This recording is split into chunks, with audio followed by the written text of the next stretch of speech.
अस्सलाम वालेकुम। उम्मीद करते हैं कि आप सब खैरियत से होंगे। आज है आप लोगों का केमिस्ट्री का चैप्टर नंबर 10। ठीक है, तो चैप्टर नंबर 10 का नाम है आप लोगों के पास हाइड्रोक्सिल कंपाउंड। हाइड्रोक्सिल कंपाउंड यानी जिनके पास होता है OH ग्रुप। ठीक है, तो आप लोगों ने जो बाकी चैप्टर थे वो कवर कर लिए थे। चैप्टर नंबर 13 का भी आप लोगों के पास हो चुका है। अब आप लोगों के पास सिर्फ 3 चैप्टर रह गए हैं। ठीक है, 3 चैप्टर्स के बाद आप लोगों का ये कोर्स कंप्लीट हो जाएगा। फिर हम लोग साथ साथ रिवीजन की तरफ भी आ रहे हैं। तो नेक्स्ट लेक्चर में आप लोगों को जो आएगा वो लाइव लेक्चर आने वाला है। किसका? आप लोगों ने पोल डाल दिया गया, वहां पे जाके बता देना कि किस चैप्टर का लाइव लेक्चर होना चाहिए। ठीक है, वो एक कंप्लीट लेक्चर होगा, समरी लेक्चर होगा, जिसके अंदर आप लोगों को कंप्लीट पूरा टॉपिक, पूरा आप लोगों का चैप्टर करवाया जाएगा और उसके रिलेटेड एक्सरसाइज के क्वेश्चन, कंसेप्चुअल बेस्ड क्वेश्चंस और जो पेपर में आने वाले क्वेश्चंस है वो भी, और एमसीक्यूज भी करवाए जाएंगे। ठीक है, तो आप लोगों ने जाना है, पोल कर देना है कि आप लोगों ने कौन सा चैप्टर सीखना है। ठीक है, स्टोइचियोमेट्री का वन शॉट हो चुका है। अब आगे आप लोगों ने बताना है कि कौन सा चैप्टर आप लोगों को जिसमें कंफ्यूजन है वो वाला होना चाहिए। पोल लगा हुआ है, पोस्ट में जाके वहां पे देख सकते हैं। ठीक है, तो आप लोगों ने ये टॉपिक जो हाइड्रोक्सिल कंपाउंड है आज ये एक ही लेक्चर में कंप्लीट होने वाला है। ठीक है, ये पूरा चैप्टर छोटा सा शॉर्ट सा चैप्टर है, तो ये आज एक लेक्चर के अंदर कवर हो जाएगा, कंप्लीट लेक्चर। ठीक है, तो आप लोगों का जो टॉपिक है वो है हाइड्रोक्सिल कंपाउंड। ठीक है, अब हाइड्रोक्सिल कंपाउंड क्या होता है आप लोगों ने सीखा है कि फंक्शनल ग्रुप के बारे में, फंक्शनल ग्रुप के बारे में पीछे पढ़ चुके हो ना।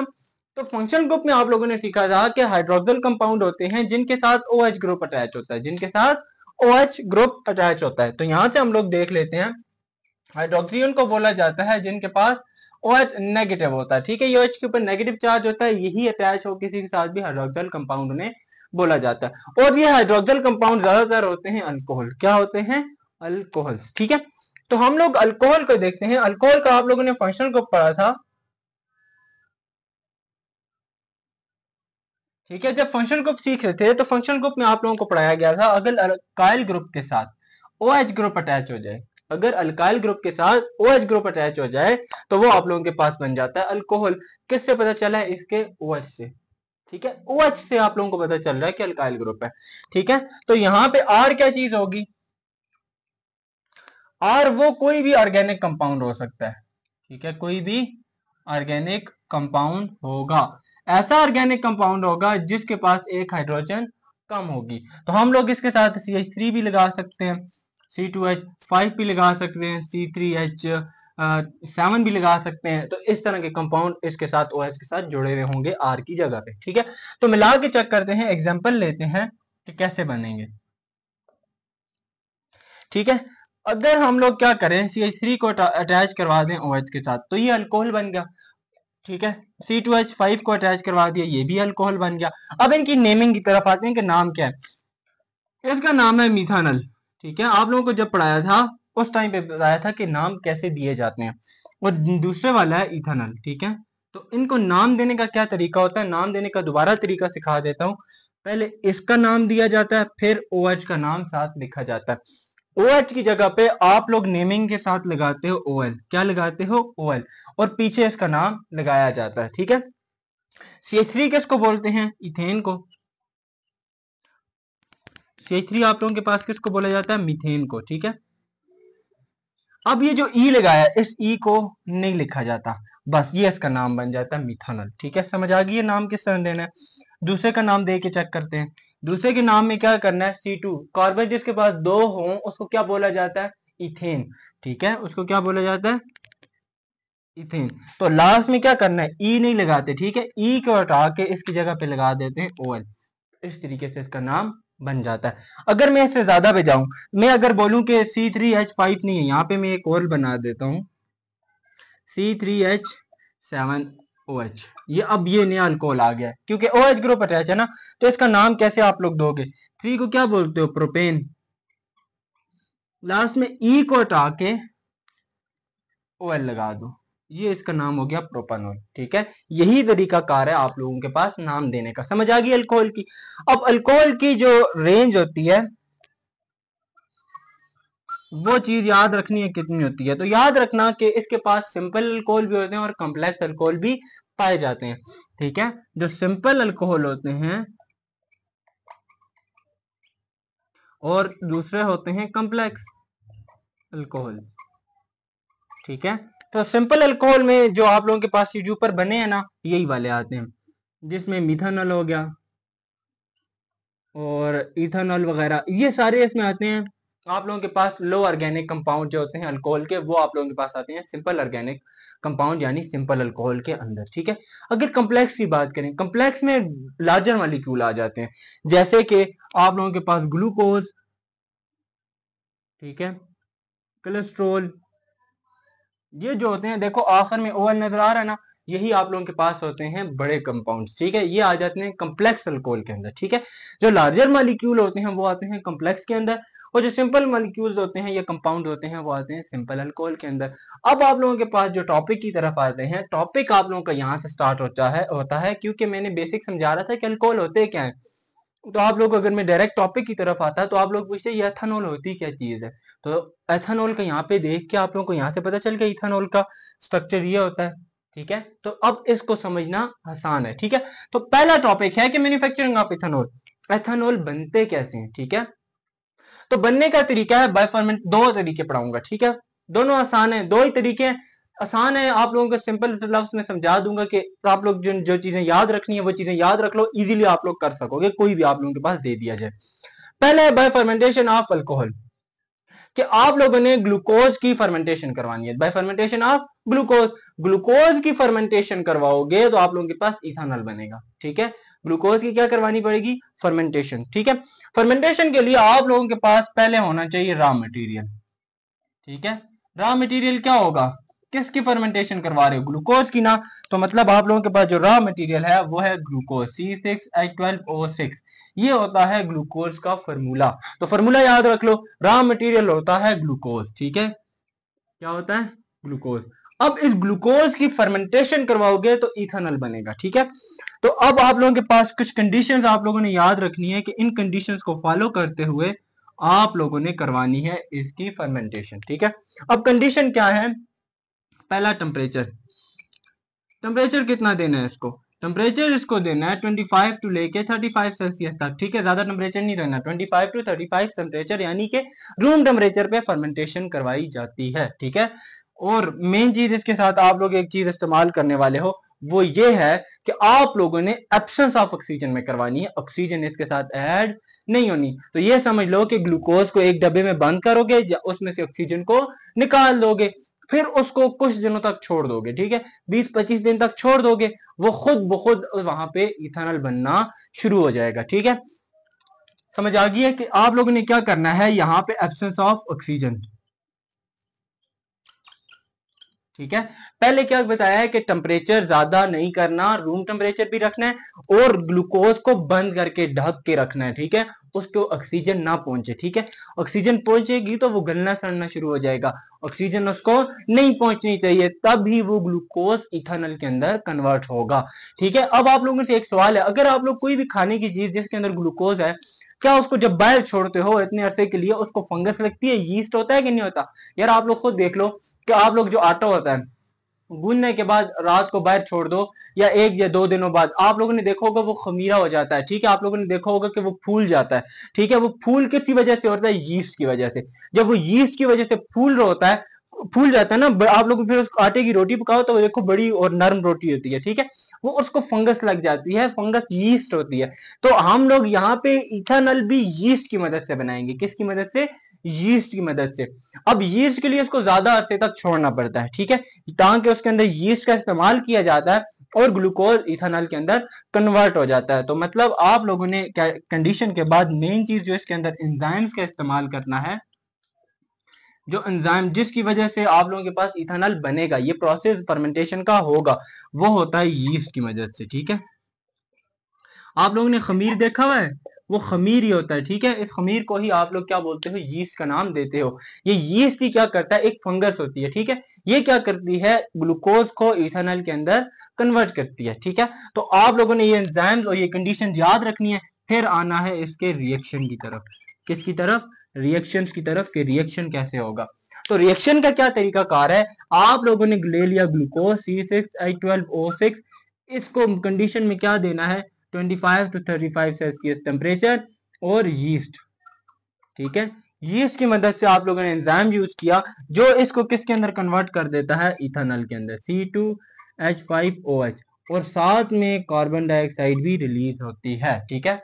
ये यीस्ट ही होता है। यीस्ट की मैंने एग्जांपल दी, आप लोगों ने खमीर देखा होगा कि अगर हम लोग कोई भी खाने की चीज इस तरह आटा वगैरह बाहर छोड़ दें तो वहां पे उसको आप लोगों ने देखा होगा कि कुछ टाइम बाद वो खमीरा हो जाता है। खमीरा का क्या मतलब होता है कि वो थोड़ी सी फूल जाता है, ठीक है। तो फिर हम लोग उसकी जब रोटी पकाते हैं तो वो नरम होती है और थोड़ी सी खट्टा सा टेस्ट उसके अंदर आता है, ठीक है। तो वो खमीरा हो जाता है, उसका यही मतलब है, उसको फंगस या यीस्ट लग चुका है। तो यहाँ पे वही यीस्ट इस्तेमाल होता है कि ग्लूकोज को इथेनॉल के अंदर कन्वर्ट किया जाता है और कार्बन डाइऑक्साइड इसमें रिलीज होती है, ठीक है। अब इसमें इस्तेमाल किसका हो रहा है इथेनॉल बनाने के लिए? ग्लूकोज का। किसका? ग्लूकोज का। अब ग्लूकोज आता कहां से है? प्लांट से आता है ना। C6H12O6 आप लोगों ने देखा होगा ग्लूकोज कहां पे बनता है? फोटोसिंथेसिस के प्रोसेस में कहां पे बनाया जाता है? प्लांट्स के अंदर। जब वो प्लांट्स के अंदर बनता है तो मतलब ये एक रिन्यूएबल प्रोसेस होता है, ठीक है। ये एक कौन सा प्रोसेस होता है? रिन्यूएबल प्रोसेस है, ठीक है। ये एक रिन्यूएबल प्रोसेस होता है, ठीक है। अब रिन्यूएबल प्रोसेस क्या होता है? रिन्यूएबल प्रोसेस वो होता है जिसका इस्तेमाल हम लोग बार बार कर सकते हैं, जिसका इस्तेमाल हम लोग बार बार कर सकते हैं। तो आप लोग देखो, इसको एक रिन्यूएबल प्रोसेस इसलिए बोला जाता है क्योंकि ये फोटोसिंथेसिस के प्रोसेस में बार बार इस्तेमाल होके बनता है, ठीक है। तो ये फोटोसिंथेसिस के प्रोसेस में क्या होता है? याद रखना, इसमें एनर्जी लॉस नहीं हो रही होती, यहाँ पे एक चीज दूसरी चीज के अंदर कन्वर्ट हो रही होती है। सनलाइट का इस्तेमाल करते हो, कार्बन डाइऑक्साइड भी वहां पे मौजूद होती है, वाटर भी, क्लोरोफिल भी, ठीक है। तो उससे ग्लूकोज बनता है, वही ग्लूकोज हम लोग कन्वर्ट कर लेते हैं इथेनॉल के अंदर। तो यहाँ पे कोई चीज आप लोगों के पास ऐसा नहीं है कि जो खत्म हो रही हो, ठीक है। यहाँ पे एक चीज दूसरी चीज के अंदर कन्वर्ट हो रही होती है। तो ये आप लोगों के पास प्रोसेस है रिन्यूएबल प्रोसेस। रिन्यूएबल प्रोसेस वो होता है जो बार बार रिपीट हो सके, जो कि बार बार इस्तेमाल कर सके, ठीक है। उस प्रोसेस को रिन्यूएबल प्रोसेस या रिन्यूएबल सोर्स बोला जाता है। तो ये रिन्यूएबल प्रोसेस है और C6H12 आप लोगों के पास एक रिन्यूएबल सोर्स कहलाता है, ठीक है। रिन्यूएबल सोर्स, यहाँ पे रिन्यूएबल सोर्स कौन सा है? ग्लूकोज, ठीक है। ये एक आप लोगों के पास रिन्यूएबल सोर्स होता है, ठीक है। याद रखना इस चीज को। समझ आ गई आप लोगों के पास कन्वर्जन में? अब इसमें अब ये सोचने की बात है कि इसके अंदर कितने परसेंट आप लोगों के पास पहले प्रोसेस में, पहले ही स्टेप में आप लोगों के पास कितने परसेंट इथेनॉल बन जाता है? तो याद रखना, आप लोगों के पास स्टार्टिंग में बनता है 10 to 15% इथेनॉल, ठीक है। सिर्फ 10 to 15% इथेनॉल बनाया जाता है, ठीक है। ये चीज याद रखनी है। और एक चीज और याद रखनी है, अगर इसके अंदर इथेनॉल की तादाद ज्यादा हो जाए, 15% तक बनता है, तो यीस्ट वहीं पे रहते हैं, फंगस वहीं पे मौजूद होता है। लेकिन अगर इसकी तादाद बढ़ा दो, अगर इफ आप लोग सिंपल बोलो, इफ इथेनॉल इज एक्सीडेड, ठीक है। अगर इसकी तादाद, इथेनॉल की तादाद बढ़ जाए, इथेनॉल अगर बढ़ जाए, तो आप लोगों के पास जो यीस्ट इसके अंदर प्रेजेंट होती है वो क्या हो जाती है? डाइड हो जाती है, तो वो मर जाती है और जो रिएक्शन होता है RXN से वो स्टॉप हो जाता है, ठीक है। मैं आगे क्रॉस देख लेता हूं, यानी आप लोग ये समझ लो कि रिएक्शन स्टॉप हो जाता है। ये कब स्टॉप होता है? ये उस टाइम पे स्टॉप होता है जब इथेनॉल की परसेंटेज बढ़ जाती है। अगर इस प्रोसेस में इथेनॉल की तादाद इतनी ज्यादा हो जाए तो यीस्ट जो उसके अंदर मौजूद होता है, जो हमने इस्तेमाल किया है, वो यीस्ट क्या हो जाता है? मरना शुरू हो जाता है, खत्म होना शुरू हो जाता है। और जैसे ही यीस्ट मर जाता है तो आप लोगों के पास ये रिएक्शन स्टॉप हो जाता है और ग्लूकोज इथेनॉल के अंदर कन्वर्ट नहीं होता। तो इसीलिए हम लोग बोलते हैं कि पहले प्रोसेस में इथेनॉल की परसेंटेज 10 to 15% ही होती है, इससे ज्यादा नहीं होती। तो समझ आई क्यों नहीं होती? अगर ज्यादा हो जाए तो आप लोगों के पास जो यीस्ट प्रेजेंट होता है वो मर जाएगा। जब वो यीस्ट खत्म हो जाएगा तो मजीद अल्कोहल नहीं बन सकेगा, ठीक है। ये चीज याद रखनी है जी। हाँ हाँ, आप चाहें, ठीक है। तो अब नेक्स्ट है आप लोगों के पास यहीं से कि, ठीक है, अब आप लोगों ने ये चीज याद रखनी है कि जब ये खत्म हो जाएगा, जब ये मर गया, तो आप लोगों ने देखना है कि जो 15% हमने इथेनॉल बनाया है उसमें से आप लोगों के पास जो 96% इथेनॉल होता है, जो 96% असल में जो 96% इसमें से, ठीक है, इसका 96% इथेनॉल जो प्रेजेंट होता है वो हम लोग डिस्ट्रक्टिव डिस्टिलेशन के प्रोसेस में निकाल लेते हैं, ठीक है। डिस्ट्रक्टिव डिस्टिलेशन के प्रोसेस में निकाल लेते हैं, ठीक है। डिस्ट्रक्टिव डिस्टिलेशन का मतलब होता है जिसको मुख्तलिफ टेम्परेचर दे के बॉइलिंग पॉइंट की बेस पर अलग किया जाए। तो हम लोग 90 इसके अंदर जो 10 to 15% इथेनॉल आप लोगों के पास बना है ना, वो परसेंटेज है, इस परसेंटेज की 96% जो होता है, मतलब आप लोगों के पास अब जो 15% है ना, अब वो आ गया, उसका 96% आप लोग निकालते हो डिस्ट्रक्टिव डिस्टिलेशन करके उसको निकाल लेते हो। और पीछे जो 4% बच जाता है, पीछे जो 4% बच जाता है वो तादाद होती है वाटर की। ये तादाद इसके अंदर होती है, 4% इसके अंदर होता है वाटर। और वाटर को किस तरीके से निकाला जाता है? वाटर एकदम इस प्रोसेस से नहीं निकलता, डिस्ट्रक्टिव डिस्टिलेशन से नहीं निकलता। तो इसके लिए आप लोग डिहाइड्रेशन एजेंट इस्तेमाल करते हो, डिहाइड्रेशन एजेंट का इस्तेमाल करते हो। ठीक है, इसके लिए डिहाइड्रेशन एजेंट का वो होता है जो कि वाटर को अब्सॉर्ब करता है। ठीक है, डिहाइड्रेशन एजेंट उसको बोला जाता है जो पानी को अब्सॉर्ब कर सकता है, ठीक है, अपने साथ मिला सकता है। और जो सबसे बेस्ट आप लोगों के पास डिहाइड्रेशन एजेंट है वो सल्फ्यूरिक एसिड है, H2SO4। और हम लोग इस वाटर को 4% वाटर को किस तरीके से निकालते हैं? H2SO4 का इस्तेमाल करके। ठीक है, अभी चाहे H2SO4 का इस्तेमाल इधर किया जाता है इस प्रोसेस के अंदर इनके साथ। ठीक है, जो 15% एथेनॉल बना है उसमें से 96% तो हम लोग डिस्ट्रक्टिव डिस्टिलेशन से इथेनॉल प्योर फॉर्म में निकाल देते हैं। ये प्योर होता है, 100% प्योर होता है। ठीक है, 96% वाला ये 100% प्योर इथेनॉल होता है। और इसमें जो 4% जो वाटर मौजूद होता है वो H2SO4 से निकाला जाता है। ठीक है, तो यही आप लोगों के पास प्रोसेस है बाय फर्मेंटेशन ऑफ ग्लूकोज। ठीक है, फर्मेंटेशन के अब मैं दोबारा रिपीट कर रहा हूँ, कंडीशन भी समझ आ गई, कौन कौन सी कंडीशन इस्तेमाल करनी है कि एब्सेंस ऑफ ऑक्सीजन, ऑक्सीजन नहीं देनी, टेम्परेचर इतना देना है, एंजाइम का इस्तेमाल, यीस्ट का इस्तेमाल करना है। रिएक्शन में आते हो, तो रिएक्शन में ग्लूकोज आप लोगों के पास रीन्यूएबल सोर्स होते हैं जो कि आप लोग प्लांट्स वगैरह से हासिल करते हो। अब इसको क्या किया जाता है? इतने टेम्परेचर और यीस्ट एंजाइम का इस्तेमाल करते हो। ठीक है, एक एंजाइम होता है यीस्ट, उसका इस्तेमाल करके आप लोग इथेनॉल बनाते हो और कार्बन डाइऑक्साइड रिलीज होती है। अगर मैकेनिज्म भी सीखना है तो बताना, मैं मैकेनिज्म भी करवा दूंगा, ये लेकिन है हायर क्लासेस में। ठीक है, मैं मैकेनिज्म भी करवा दूंगा। इसके 2 स्टेप प्रोसेस होते हैं। ठीक है, पहले स्टेप में आप लोगों के पास जो ग्लूकोज होता है कार्बन डाइऑक्साइड रिलीज होती है, नेक्स्ट प्रोसेस में ये अपने को रीअरेंज करता है और इथेनॉल बनता है। पहले स्टेप में कार्बन डाइऑक्साइड रिलीज होती है, सेकंड स्टेप में रीअरेंज अपने को करके आप लोगों के पास इथेनॉल बनता है। तो आप लोगों के, अगर आप लोगों ने मैकेनिज्म सीखना है तो बताना, मैं मैकेनिज्म भी आप लोगों को करवा के ग्रुप में शेयर कर दूंगा। ठीक है, कोई मसला नहीं है वो लेकिन आप लोगों के लेवल का नहीं था, ये हायर क्लासेस के 11th और 12th के अंदर आप लोगों को पढ़ाया जाएगा इसका मैकेनिज्म। तो ठीक है, मैकेनिज्म 9th 10th को नहीं पढ़ाए जाते, डायरेक्टली आप लोगों के पास रिएक्शन करवाए जाते हैं। तो अगर आप लोगों ने मैकेनिज्म भी सीखना है तो कोई मसला नहीं, रिएक्शन भी करवा दूंगा। ठीक है, मैकेनिज्म भी तो आप लोगों को समझ आ गई। ये एक रिन्यूएबल रिसोर्सेज में इस्तेमाल हुआ होता है, वो है ग्लूकोज। ठीक है, डायरेक्टली प्लांट से हासिल कर रहे हो, इसमें लॉस कुछ भी नहीं हो रहा। तो मैंने क्या कहा, इस प्रोसेस में 10 to 15% इथेनॉल प्रेजेंट बनता है। और इन 10 to 15% में से ज्यादा अगर इथेनॉल बनेगा, एक्सीड हो जाएगी इसकी तादाद 10 to 15% से, तो यीस्ट बीच में जो प्रेजेंट है वो यीस्ट मरना शुरू हो जाएगा, क्योंकि वो अब इथेनॉल की वजह से मरेगा। ठीक है, वो डाइड होना शुरू हो जाएगा, तो रिएक्शन स्टॉप हो सकता है। इसलिए 10 to 15% इथेनॉल बनाते हैं। और वो 10 to 15% इथेनॉल का 96% जो होता है वो प्योर इथेनॉल हम लोग डिस्ट्रक्टिव डिस्टिलेशन के प्रोसेस में मतलब on the basis of boiling point अलग कर लेते हैं। और पीछे जो 4% बच जाता है वो वाटर प्रेजेंट होता है, और उस वाटर को डिहाइड्रेशन एजेंट का इस्तेमाल करके सेपरेट किया जाता है, और डिहाइड्रेशन एजेंट होता है H2SO4। ठीक है, अब इसका एडवांटेजेस क्या है? ठीक है, इस प्रोसेस के एडवांटेजेस क्या है?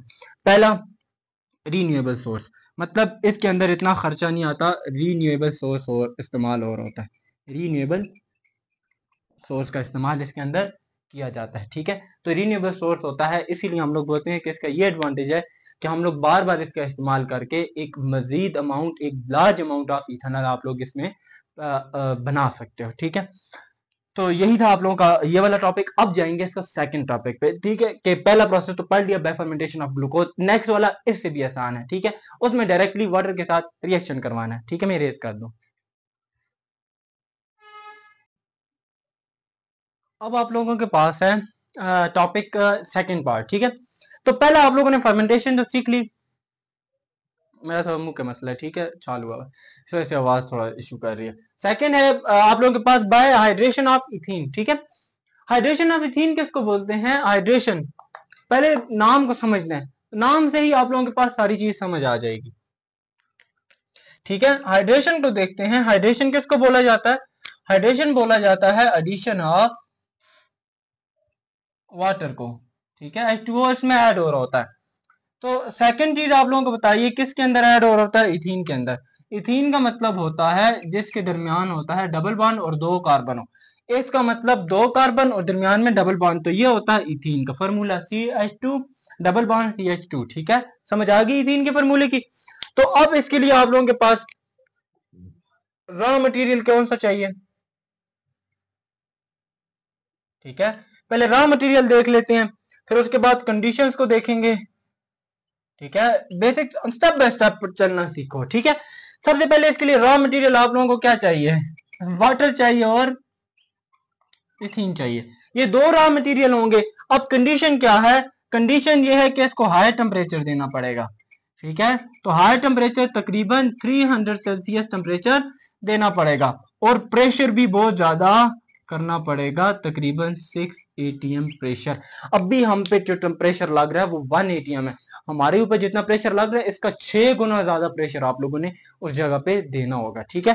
तो तभी आप लोगों के पास ये कंडीशन अचीव होगी और इथीन से इथेनॉल बनेगा, ठीक है। उसके अंदर कैटालिस्ट का कौन सा इस्तेमाल करना है, तो कैटालिस्ट इस्तेमाल करना है phosphoric acid H3PO4 phosphate phosphate ion या फॉस्फोरिक एसिड ये बोला जाता है, H3PO4 इसका फार्मूला होता है, ये एक एसिड होता है, ठीक है। इसका इस्तेमाल एज अ कैटालिस्ट इस्तेमाल करना है, ठीक है। कैटालिस्ट वो होता है जो रिएक्शन को स्पीड अप करता है, खुद उसका हिस्सा नहीं बनता, ठीक है। अब मैं कुछ कंडीशन इसके हवाले से और लिखवा रहा हूँ कि इसमें और क्या क्या होने वाला है। ये एक कंटिन्यू प्रोसेस होता है,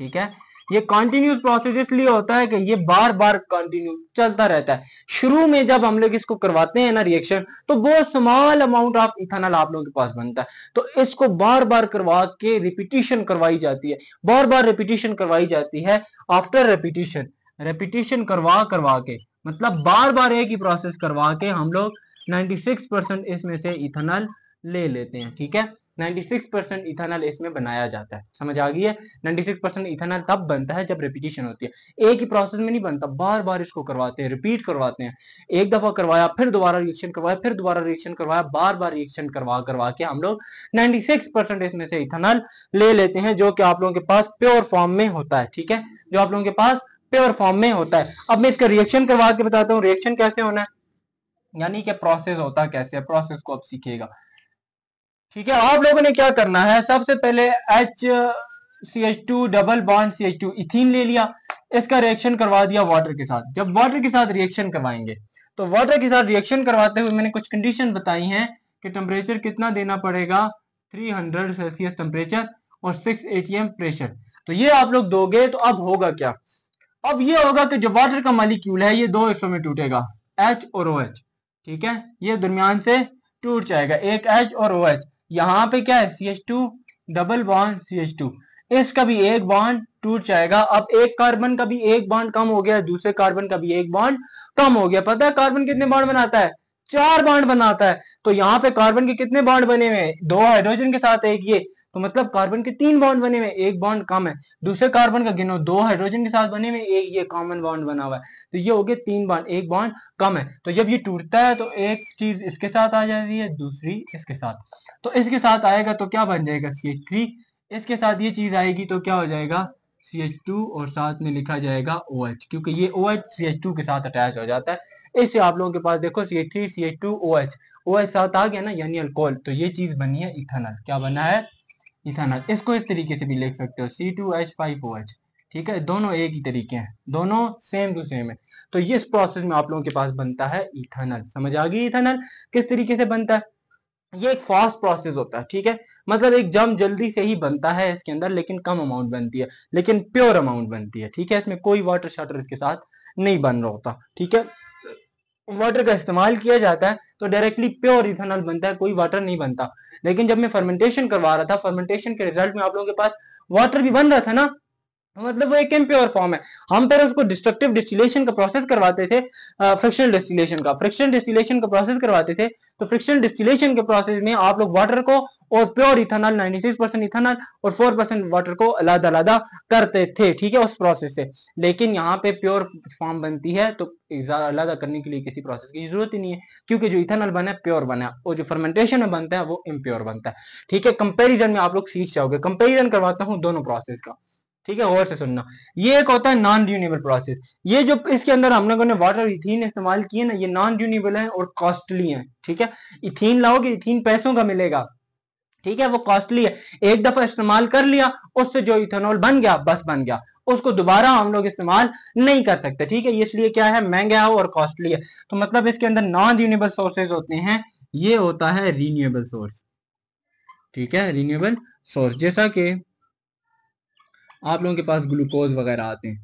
ठीक है, पहले भी उस टाइम भी सुनाया था कि इसके अंदर ग्लूकोज का इस्तेमाल होता है। सेकंड, ये फास्ट और कंटिन्यू प्रोसेस है, कंटिन्यू का मतलब बार बार दोहराया जाता है। ठीक है, ये आप लोगों के पास स्लो प्रोसेस होता है। क्या होता है, स्लो प्रोसेस होता है। ये स्लो प्रोसेस इसलिए होता है कि इसमें यीस्ट इस्तेमाल की है और इसको 25 से 30 दिनों तक, 20 से 25 दिन छोड़ दें तो तब जाके बनती है। इसमें 25 से 30 दिन छोड़ना नहीं पड़ता, ये उसी टाइम पे बना के देता है। ठीक है, जब मैंने फर्मेंटेशन पढ़ाई थी तो इसमें मैंने कहा था कि इसको यीस्ट के साथ ग्लूकोज को यीस्ट और मिला के इसको ऑक्सीजन से बचा के आप लोग 20-25 दिन तक छोड़ देते हो, फिर जब आके इथेनॉल बनता है। तो 20-25 दिन बड़ा ही स्लो प्रोसेस है, 20-25 दिन लग जाते हैं, लेकिन ये तो एकदम आप लोगों को कंटिन्यू प्रोसेस, फास्ट प्रोसेस है, उसी टाइम पे बना के दे देता है।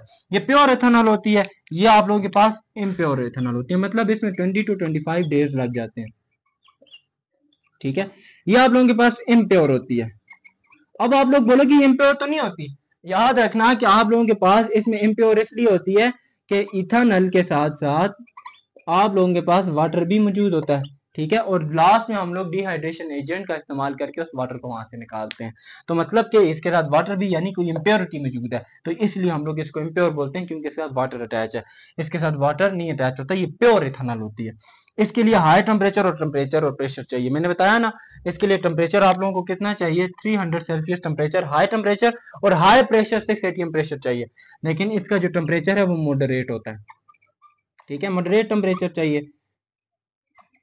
ठीक है, वो मॉडरेट टेम्परेचर कितना होता है, 25 से लेके 35 सेल्सियस तक, इतना टेम्परेचर चाहिए। ठीक है, समझ आ गई है इन दोनों का कंपैरिजन में।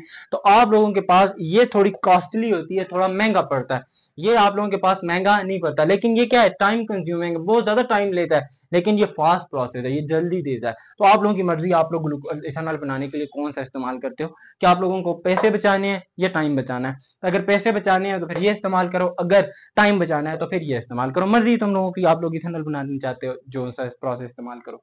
ठीक है, अब नेक्स्ट है कंबस्शन ऑफ अल्कोहल। यहां तक था फर्मेंटेशन का तरीका कि बनाते किस तरह, फर्मेंटेशन और हाइड्रेशन दोनों तरीके पढ़ लिए। अब है कंबस्शन। कंबस्शन एक अलग प्रोसेस है।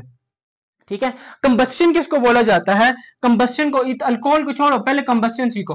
कंबस्शन हीट रिलीजिंग प्रोसेस है, मतलब ये एक आप लोगों के पास एक्सोथर्मिक प्रोसेस होता है।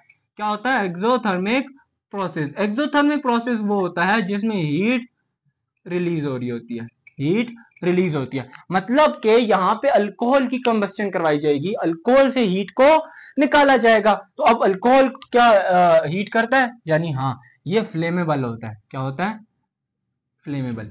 फ्लेमेबल का क्या मतलब होता है, ये अल्कोहल का बता रहा हूं। ठीक है, फ्लेमेबल का मतलब है इसको आग, ठीक है, लगती है, आग लगती है, जिसको आग लगती है वो फ्लेमेबल होता है। ठीक है, वो कोई भी अल्कोहल, अल्कोहल हो, पेट्रोल हो, ये सब चीजें क्या है, फ्लेमेबल है, मतलब इनको आग लगती है। तो फ्लेमेबल मतलब अल्कोहल भी आप लोगों के पास फ्लेमेबल होता है, इसको भी आग लगती है। सेकंड, आप लोगों ने ये चीज याद रखनी है कि आप लोगों के पास जब भी कंबस्शन होती है in the presence of oxygen, ठीक है, आप लोगों ने क्या करवाना है कि इसको प्रेजेंस ऑफ ऑक्सीजन में रिएक्शन करवाना पड़ता है। कंबस्शन ऑक्सीजन के बगैर नहीं होती, ऑक्सीजन के लिए, आग लगाने के लिए ऑक्सीजन का जरूरी होता है। ठीक है, ऑक्सीजन का होना जरूरी है, जैसे ही आग नहीं हो, ऑक्सीजन नहीं होगी तो आग बुझ जाएगी। ठीक है, याद रखना। आप लोगों को मैंने एग्जांपल बताई थी कि एक मोमबत्ती है, उसको आग लगाया है ऊपर से, तो अगर उसके ऊपर ग्लास रख लो शीशे का, तो वो उस टाइम तक जलती रहेगी जब तक उसके ग्लास के अंदर ऑक्सीजन है। जैसे ही वो सारी की सारी ऑक्सीजन खत्म होकर कार्बन डाइऑक्साइड के अंदर कन्वर्ट हो जाएगी, तो वो ग्लो प्रोड्यूस होना खत्म हो जाएगा, यानी वो बंद हो जाएगी, बुझ जाएगी आग। ठीक है, क्यों बुझेगी, क्योंकि याद रखना कंबस्शन के प्रोसेस के लिए ऑक्सीजन होना जरूरी है, वरना कंबस्शन नहीं होती। तो मैं रिएक्शन में आप लोगों को एक वो बोल देता हूँ, सिंपल रिएक्शन करवाता हूँ। सिंपल मतलब कि जो के कॉमन रिएक्शन माना जाता है। ठीक है, जैसे कि अल्कोहल, यानी उसको रिएक्शन करवाना है ऑक्सीजन के साथ, जब भी वो ऑक्सीजन के साथ रिएक्शन करेगा, आप लोगों के पास कार्बन डाइऑक्साइड बनेगी, वाटर वेपर्स बनेंगे और साथ में हीट रिलीज होगी। तो यही आप लोगों के पास प्रोसेस होता है। अब हम लोग रिएक्शन करवा के चेक करते हैं, तो रिएक्शंस की तरफ आते हैं, मैं दोनों के रिएक्शंस करवा देता हूं आप लोगों के पास, एक मिथानल का भी और इथानल का भी। ठीक है। इथानॉल का करवाते हैं CH3OH, ठीक है। ये आप लोगों के पास इथानॉल है, और CH3CH2OH ये आप लोगों के पास है मिथानॉल। अब मैं दोनों की रिएक्शन करवाता हूँ, इसके साथ भी ऑक्सीजन को ऐड करवाना है, इसके साथ भी ऑक्सीजन को ऐड करवाना है, तो दोनों के रिजल्ट में सेम चीजें बनेंगी, दोनों के रिजल्ट में सेम चीजें बनेगी, कार्बन डाइऑक्साइड बनेगी, वाटर बनेगा, और हीट बनेगी, ठीक है। मैं यहाँ पे नीचे लिख लेता हूँ, जगह नहीं है, हीट बनेगी।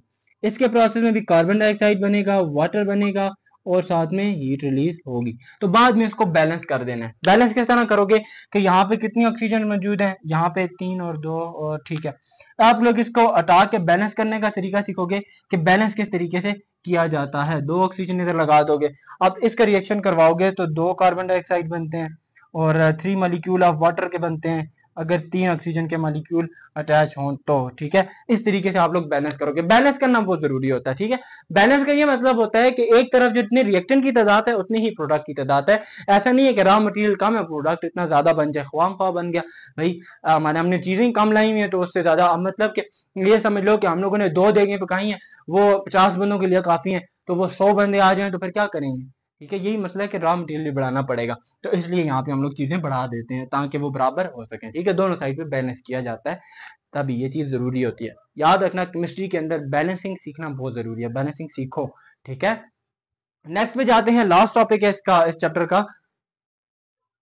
अब आप लोगों ने बताना है कि आप लोगों का ये इस्तेमाल कहाँ का होता है, application of alcohol as a fuel. तो पहला हम लोग बताएंगे कि अल्कोहल का इस्तेमाल कहाँ कहाँ हो रहा है। तो पहला आप लोगों के पास है फ्यूल के तौर पर इस्तेमाल होता है। तो आप लोगों ने देखना है कि फ्यूल के तौर पर कैसे इस्तेमाल होता है। तो सबसे पहले आप लोगों को पता है कि ये हीट रिलीजिंग प्रोसेस है, तो मतलब कि एक एक्सोथर्मिक प्रोसेस है, इसमें हीट रिलीज हो रही होती है। तो हम लोग जहां जहां हीट की जरूरत पड़ती है वहां एथेनॉल का भी इस्तेमाल कर सकते हैं, उसको आग लगा के उससे हीट लेके हम लोग वहां पर इस्तेमाल कर सकते हैं। तो बेसिकली आप लोगों के पास जो होता है ये फ्यूल के तौर पर इस्तेमाल होता है, ठीक है। ये लो ऑर्गेनिक मतलब कि कम अमाउंट ऑफ हीट प्रोड्यूस करता है, ठीक है। लो हीट इसमें से प्रोड्यूस होती है, तो इसीलिए हम लोग बोलते हैं कि ये ऐसी डिफरेंट कार्स के अंदर हम लोग इस्तेमाल करते हैं, एज अ फ्यूल पर्पज के लिए हम लोग इस्तेमाल किया जाता है मुख्तलिफ तरह की कार्स के अंदर, ठीक है। अब इथेनॉल, दूसरा इथेनॉल ज्यादा इंपॉर्टेंट है, ठीक है। वो ज्यादा एनर्जी देता है। अब वो कितनी एनर्जी देता है, 2/3 एनर्जी देता है, ठीक है। तो मतलब के 2/3 का मतलब है कि इसका हर अगर 3 हिस्से किए जाएं तो 3 में से 2 हिस्से इसके पास एनर्जी होती है, ठीक है। 1% बेशक जाया हो रहा है, लेकिन आप लोगों के पास 2 हिस्से कंप्लीटली, ये समझ लो कि 75% एनर्जी कौन देता है, इथेनॉल आप लोगों को प्रोवाइड करता है। तो आप लोगों को समझ आ गई, ये ज्यादा एनर्जी देता है और ये बेटर देन मिथानॉल। तो इथान मेथनॉल से ये ज्यादा है, ठीक है, ज्यादा बेहतर है, क्योंकि मिथानॉल आप लोगों को कम अमाउंट ऑफ एनर्जी देता है, ये आप लोगों को ज्यादा अमाउंट ऑफ एनर्जी देता है, तो ये मेथनॉल से ज्यादा बेहतर होता है, ठीक है। मतलब इसको हम लोग यूजफुल बोलते हैं, क्योंकि ये मुख्तलिफ मैनी पर्पज के लिए इस्तेमाल होता है, ठीक है। तो मैं अभी आप लोगों को पर्पजेस बताता हूँ कौन कौन से पर्पजेस है। तो याद रखना आप लोगों के पास इसको गैसोनल बोला जाता है। ये गिसोल क्यों क्यों किस वजह से बोला जाता है कि आप लोग पेट्रोल के साथ इस इथेन को इथेनॉल को मिलाते हो, जब इन दोनों को मिलाया जाता है मतलब 15% आप लोगों के पास इथेनॉल होता है, 15 to 20%, और बाकी आप लोगों के पास 80% आप लोगों के पास क्या होता है, पेट्रोल। तो आप लोगों के पास ये चीज बनती है और ये ज्यादा एनर्जी देती है, ठीक है। और इसी का इस्तेमाल आप लोग किसके अंदर करते हो, कार्स वगैरह के अंदर किया जाता है। और ये कार्स वगैरह के अंदर जब इस्तेमाल करते हैं, सबसे पहले इस्तेमाल किया था ब्राजील ने, ठीक है। ब्राजील जो मुल्क है ना, उसने सबसे पहले क्या किया था कि पेट्रोल के साथ इथेनॉल को मिलाया था और उससे फिर अपनी गाड़ी के इंजन चलाए थे, गाड़ी चलाई थी। हम लोग तो डायरेक्टली पेट्रोल इस्तेमाल करते हैं ना, अगर उसके साथ हम लोग इसका इस्तेमाल करें, इथेनॉल का इस्तेमाल करके गाड़ी चलाएं, तो वो ज्यादा कंज्यूम करेगी एनर्जी, तो मतलब कि वहां पे ज्यादा एनर्जी निकल रही है, तो वो ज्यादा बेटर तौर पर आप लोगों का इंजन काम करेगा, वो ज्यादा एनर्जी देगा, ठीक है। लेकिन आप लोगों के पास ये तो एडवांटेज आ गया कि ज्यादा एनर्जी कंज्यूमिंग है, लेकिन ज्यादा एनर्जी देता है आप लोगों के पास, ठीक है। जो ज्यादा एनर्जी देता है वो हमारे ज्यादा फायदे की चीज होती है, लेकिन उसका एक डिसएडवांटेज भी है। ये डिसएडवांटेज क्या है, जब हम लोग इसको जलाते हैं तो ये पोल्यूशन की वजह बनता है, ठीक है। ये किसकी वजह बनता है, पोल्यूशन की वजह बनता है। जब पोल्यूशन की वजह बनता है तो हमारे एनवायरमेंट में आप लोगों के पास जो एनवायरमेंट के अंदर जो पोल्यूशन ज्यादा होती है तो हीट टेम्परेचर भी ज्यादा हो जाता है, ठीक है। जब टेम्परेचर ज्यादा होता है तो हम लोग बोलते हैं ग्लोबल वार्मिंग हो रही है, ठीक है, ग्लोबल वार्मिंग किसको बोला जाता है? हीट एनर्जी का ज्यादा होना, हमारा टेम्परेचर दिन ब दिन बढ़ना। आप लोगों ने देखा होगा पुराने जमाने में टेम्परेचर हुआ करते थे तकरीबन बहुत कम हुआ करते थे, 18-19 सेल्सियस अप्रबाद का टेम्परेचर था। लेकिन आप लोगों के पास अभी टेम्परेचर ये 30-32 तक जाता है, 32 से भी ज्यादा जाता है। तो गर्मियों में आप लोगों ने देखा होगा कि 40-40 डिग्री तक पहुंच जाता है। यही मसला है कि यहाँ पे ग्लोबल वार्मिंग हो रही है। ठीक है, वो आप लोग ऐसी पोल्यूशन की वजह से होती है। पोल्यूशन इन्हीं प्रोसेस से फ्यूल का इस्तेमाल करते हो। ये फ्यूल ही आप लोगों के पास जब इस्तेमाल होने के बाद धुआं निकलता है, एनवायरमेंट के अंदर जाता है, और जब एनवायरमेंट के अंदर जाता है तो आप लोगों के पास पोल्यूशन की वजह बनता है। ठीक है, अब इसका अल्कोहल का सिर्फ यहाँ पर फ्यूल के तौर पर इस्तेमाल नहीं होता, ये फार्मास्यूटिकल इंडस्ट्री के अंदर भी इस्तेमाल होता है। फार्मास्यूटिकल इंडस्ट्रीज वो होती हैं जहां पर दवाइयात बनाई जाती हैं। मेडिसिन की फील्ड को फार्मास्यूटिकल इंडस्ट्री बोला जाता है। ठीक है, तो पहला सॉल्वेंट के तौर पर इस्तेमाल होता है। किसके तौर पर इस्तेमाल होता है? सॉल्वेंट के तौर पर। अब ये सॉल्वेंट का इस्तेमाल कहाँ पर होता है? होम्योपैथिक वाली जगह पे। ठीक है, होम्योपैथी, होम्योपैथी का नाम सुना है? होम्योपैथी जो आप लोग बनाते हो ना, होम्योपैथिक डॉक्टर भी आप लोगों ने देखे होंगे कि जो मुख्तलिफ तरह के आप लोगों के पास मुख्तलिफ तरह की जड़ी बूटियों का इस्तेमाल करके इस्तेमाल करते हैं, तो वहां पर भी ये इथेनॉल का इस्तेमाल होता है। किसके लिए इस्तेमाल होता है वो भी आगे नेक्स्ट में बताऊंगा कि इस्तेमाल किस लिए होता है। लेकिन आप लोगों के पास होम्योपैथी के अंदर सबसे पहले इस्तेमाल किया जाता है, और होम्योपैथी के अंदर इस्तेमाल करने की रीजन ये होती है कि इसके अंदर आप लोग लिक्विड पोटेंसीज बना रहे होते हो। ठीक है, अब ये लिक्विड पोटेंसीज क्या होती हैं? लिक्विड पोटेंसीज का मतलब होता है जिसके अंदर कंसंट्रेशन ऑफ अल्कोहल ज्यादा हो। ठीक है, वो उतना ज्यादा पोटेंसीज कहलाएगा। पोटेंसीज मतलब कंसंट्रेशन ऑफ अल्कोहल। अब ये बोलेंगे कोई चीज भी कितनी ज्यादा पोटेंसीज है, मतलब उसके अंदर कितनी ज्यादा अल्कोहल की तादाद मौजूद है। ठीक है, नेक्स्ट है स्टेरिलाइजेशन एंड डिसइंफिकेशन। ठीक है, डिसइंफेक्शन। अब ये बिल्कुल आसान, इसके नाम भी पता चल रहा है। ठीक है, स्टेरिलाइजेशन किसको बोला जाता है? जरासीम कुश को। ठीक है, ऐसी अदवायात जो कि जरासीम को मारने के लिए इस्तेमाल की जाती हैं। तो आप लोगों ने देखा होगा कि इसका इस्तेमाल हम लोग वहां पे करते हैं जहां पे हम लोगों ने किल करने हो जर्म्स को। ठीक है, फंगस को, वायरसेस को, ये इन सब चीजों को मारने के लिए इस्तेमाल किया जाता है। और इसका इस्तेमाल उन जगहों पे किया जाता है जहां पे अदवायात बना रहे हैं, ताकि उन मेडिसिन के साथ वायरस या फंगस या बैक्टीरिया एक्ट ना कर रहे हो। और जगहों को पहले साफ किया जाता है, धोया जाता है। किसकी वजह से? इसकी वजह से, अल्कोहल की मदद से। ठीक है, अल्कोहल की मदद से क्यों धोया जाता है? क्योंकि ये सब काम यही करता है कि जरासीम वगैरह को मार रहा होता है। ठीक है, मेडिसिन मुख्तलिफ तरह की मेडिसिन के अंदर इस्तेमाल होता है। जैसे कि मैं मेडिसिन के नाम लिख लेता हूँ। एंटीसेप्टिक दवाई होती हैं जो, ठीक है, उनके अंदर आप लोगों के पास इथेनॉल का या अल्कोहल का इस्तेमाल होता है। उसके बाद डिसइंफेक्शन क्रीम्स के अंदर आप लोगों के पास होता है ऐसी क्रीम जो कि इन्फेक्शन को कवर कर रही होती है। मुख्तलिफ तरह के आप लोगों को इन्फेक्शन हो जाती है ना, उसके ऊपर बाहर से क्रीम लगाते हो ना, वो वाली क्रीम के अंदर इथेनॉल का इस्तेमाल होता है, वो अल्कोहल का इस्तेमाल होता है। अगर वहां पे कोई जरासीम है ना, उसको क्या करता है? किल करता है, इसलिए वहां पर इस्तेमाल होता है। मुख्तलिफ तरह के लोशंस के अंदर इस्तेमाल किया जाता है। और आप लोगों के पास ट्रॉपिकल मेडिसिन जितनी भी होती हैं उनके अंदर इस्तेमाल किया जाता है। ठीक है, मतलब तरह के लोशंस आप लोगों ने देखे होंगे जो इस्तेमाल करते हैं, उनके अंदर भी अल्कोहल का इस्तेमाल किया जाता है जरासीमों को मारने के लिए। ठीक है, एज अ कैरियर। ठीक है, फोर्थ है आप लोगों के पास कैरियर के तौर पर। यह आप लोगों को क्या करता है? हेल्प करता है। ठीक है, help medicine to pass through skin. आप लोगों ने देखा होगा कि आप लोग कुछ ट्यूब्स वगैरह लाते हो, अगर कहीं दर्द हो रहा हो तो आप लोग उसके ऊपर से मालिश करते हो। ठीक है, जब मालिश करते हो तो स्किन के ऊपर से मालिश कर रहे होते हो, तो वो स्किन के अंदर कैसे जाती हैं? वो अल्कोहल लेके जाते हैं। वो अल्कोहल का काम होता है कि उस मेडिसिन को कैरियर, यानी कि वो यहाँ पे कैरियर का काम कर रहा है। वो कैरियर किसको बोलते हैं? जो एक चीज को उठा के दूसरी जगह लेके जाता है। तो यही भी वहां से मेडिसिन को स्किन के अंदर तक लेके जाता है, ताकि वो वहां पे बेटर परफॉर्म कर सके, फॉर बेटर इफेक्ट। ठीक है, फॉर बेटर इफेक्ट। तो बेटर इफेक्ट असर करने के लिए, अच्छे तरीके से असर हो सके उस जगह पे, तो इसीलिए वो क्रीम्स को या वो मेडिसिन को कैरियर के तौर पर उठाता है और वहां से स्किन के अंदर लेके जाता है। हम लोग ऊपर मालिश करते हैं ना, अंदर किस तरह पहुंचती है? वो अल्कोहल लेके जाता है। समझ आ गई है? उसके बाद डायरेक्ट एंटीसेप्ट के तौर पर इस्तेमाल होता है। एंटीसेप्ट मतलब ऐसी दवाइयात बनाना जो कि जर्म्स वगैरह को मार रही होती हैं। तो आप लोगों को जब बिफोर सर्जरी से पहले, ठीक है, या आप लोगों को इंजेक्शन लगाने से पहले, आप लोगों ने देखा होगा कि जब भी कोई इंजेक्शन लगाने लगते हैं ना, किसी भी जगह पे आप लोग जाओ, आप लोग डॉक्टर के पास जाते हो, अगर कोई भी इंजेक्शन लगा रहे हैं, कनोला लगाते हो, इंजेक्शन लगाते हो, ड्रिप लगाते हो, तो आप लोगों ने देखा होगा कि वो पहले एक लिक्विड से, रुई के साथ लिक्विड लगा के जगह को साफ करता है। वो अल्कोहल होता है, उसका काम क्या होता है, एंटीसेप्टिक होता है, मतलब वहां से जरासीम वगैरह को मार रहा होता है, वहां से जरासीम को खत्म करता है। तब हम लोग वहां पे इंजेक्शन लगाते हैं। जब वो इंजेक्शन अगर वैसे लगाएं तो जरासीम भी साथ अंदर जाएंगे। ठीक है, तो अब लास्ट इसके दो टॉपिक हैं कि ये किस तरह, बाकी अल्कोहल का इस्तेमाल हमने ये दो तरीकों के अंदर पढ़ा, बाकी दो रह गए, वो तो उसको भी जल्दी से खत्म करते हैं, बस मेरे कर लो। बस ये लास्ट है आप लोगों के पास, आसान है बहुत ज्यादा। Role of alcohol in the cosmetic industry. Cosmetic industry के अंदर इस्तेमाल क्यों कैसे होता है, कॉस्मेटिक इंडस्ट्री का वजह, लड़कियों को जाहिर बात है पता होगा, मेकअप का सामान के अंदर ये कैसे इस्तेमाल हो रहा होता है। ठीक है, कॉस्मेटिक उसको बोला जाता है। ठीक है, तो कॉस्मेटिक इंडस्ट्रीज के अंदर याद रखना इसकी कुछ प्रॉपर्टीज होती हैं। ये एंटी बैक्टीरियल होता है, ठीक है, एंटी वायरस होता है,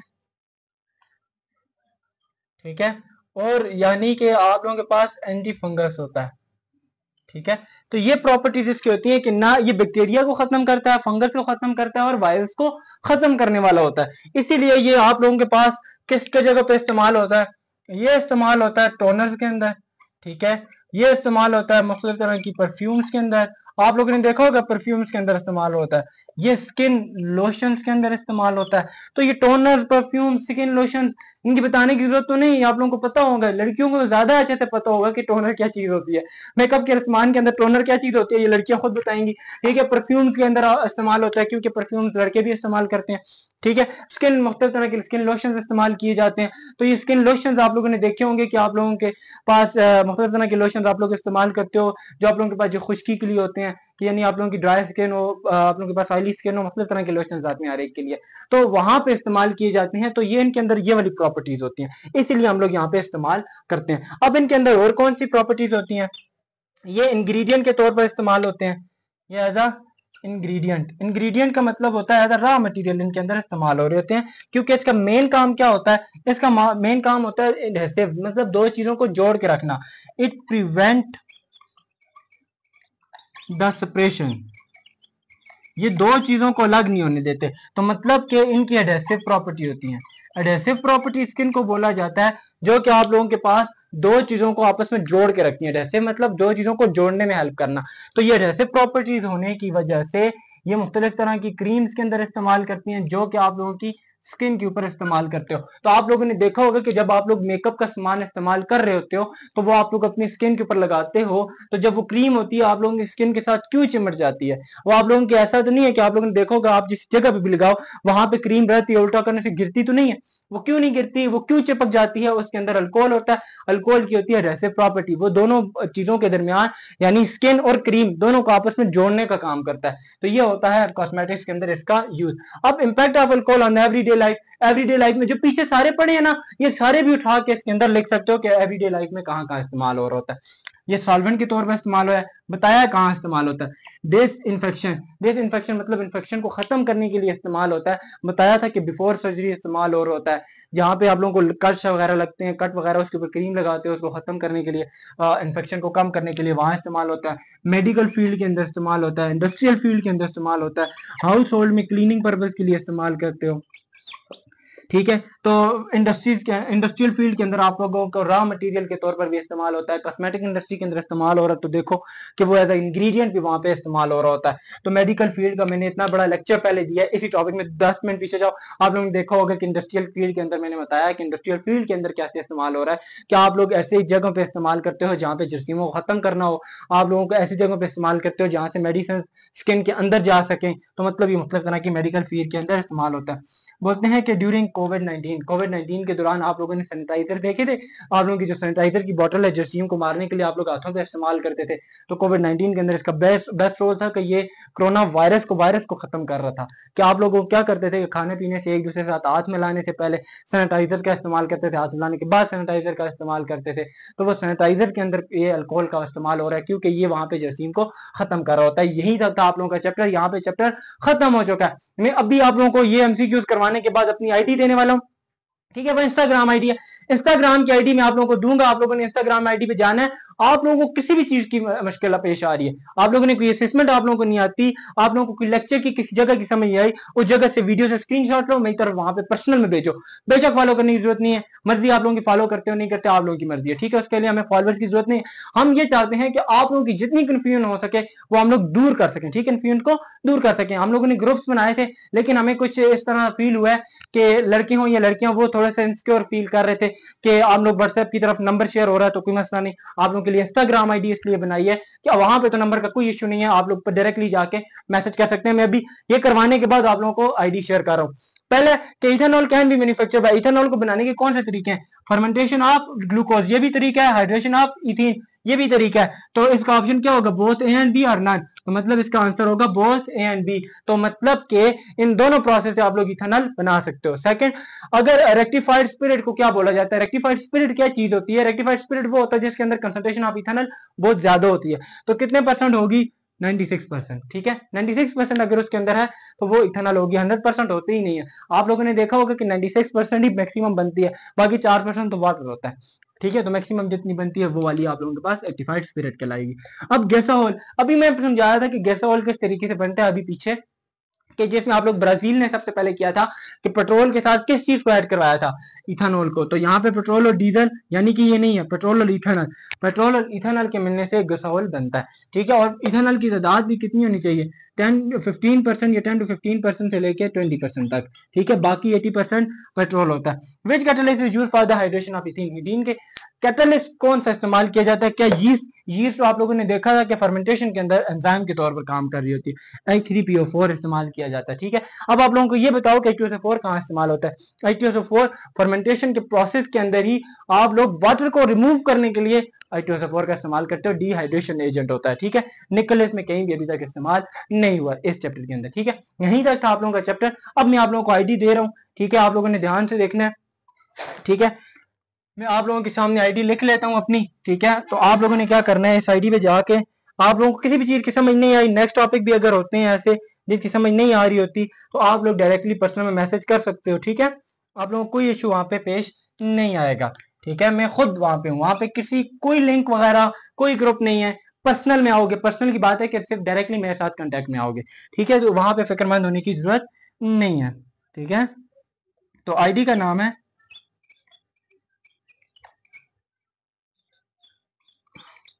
ठीक है, ये इंस्टाग्राम की आईडी है, ठीक है, समझ आ गई। तब तक के लिए अल्लाह हाफिज़, इंशाल्लाह नेक्स्ट लेक्चर के अंदर मिलते हैं। पहले आप लोगों को मैंने क्या बताया कि आप लोगों को जो लाइव लेक्चर चाहिए उसकी टाइमिंग का पोल भी मैं लगा रहा हूँ, उसके बाद आप लोगों ने जाके वहां बताना भी है कि कौन सा चैप्टर का वन शॉट यानी समरी लेक्चर होना चाहिए, ठीक है। तब तक के लिए अल्लाह हाफिज़, लाइव लेक्चर के अंदर मिलते हैं।